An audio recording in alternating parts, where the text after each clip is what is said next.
సుతార్థం తప్యమానస్య నాసీద్వంశకరః సుతః చింతయానస్య తస్యేవం బుద్ధిరాసీన్మహాత్మనః సుతార్థం హయమేధేన కిమర్థం న యజామ్యహం. ధర్మజ్ఞుడైనటువంటి దశరథ మహారాజు చాలా కాలం ఆ దశరథ మహారాజుకు సంతానం కలగలేదు. చాలా కాలం తర్వాత వంశము నిలబెట్టుకోవాలి అని దశరథ మహారాజుకి కోరిక కలిగింది. కుమారులు కలగలేదే అని బాధపడటం జరిగింది. చింతిస్తూ ఉన్నాడు దశరథ మహారాజు. ఆ మహాత్ముని మనస్సులో సంతానం పొందుటకు అశ్వమేధయాగం చేయవచ్చును కదా అనేటటువంటి అభిప్రాయం కలిగింది దశరథ మహారాజుకి.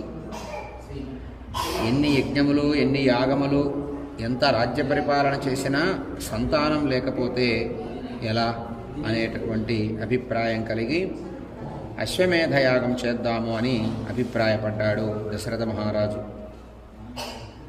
సనిశ్చితాం మతిం కృత్వా యష్టవ్యమితి బుద్ధిమాన్ మంత్రిభిః సహ ధర్మాత్మా సర్వైరేవ కృతాత్మభిః తతో బ్రవీదిదం రాజా సుమంత్రం మంత్రిసత్తమం శీఘ్రమానయ మే సర్వాన్ గురూంస్తాన్ సపురోహితాన్.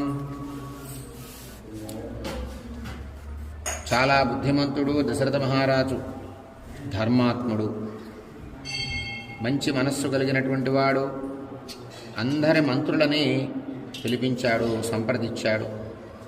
యాగము చేయాలి అని గట్టిగా నిశ్చయించుకున్నాడు. పురోహితులతో కూడా నా గురువులందరినీ తీసుకొని రమ్మని చెప్పి పురోహితుల్ని ఆజ్ఞాపించాడు దశరథ మహారాజు. పురోహితుల అనుజ్ఞ తీసుకోవాలి, పురోహితుల ఆశీస్సులు తీసుకోవాలి అని మంత్రుల చేత పురోహితులని, గురువులని, పెద్దలని ఆదేశించాడు. మంత్రులలో ఉత్తముడైనటువంటి సుమంత్రుడి చేత వారికి కబురు పంపటం జరిగింది దశరథ మహారాజు. తతః సుమంత్ర్యస్త్వరితం గత్వా త్వరిత విక్రమః సమానయత్ సతాన్ సర్వాన్ సమస్తాన్ వేదపారగాన్ సుయజ్ఞం వామదేవం చ జాబాలిమధకాశ్యపం పురోహితం వసిష్ఠం చ ఏ చాన్యే ద్విజసత్తమా.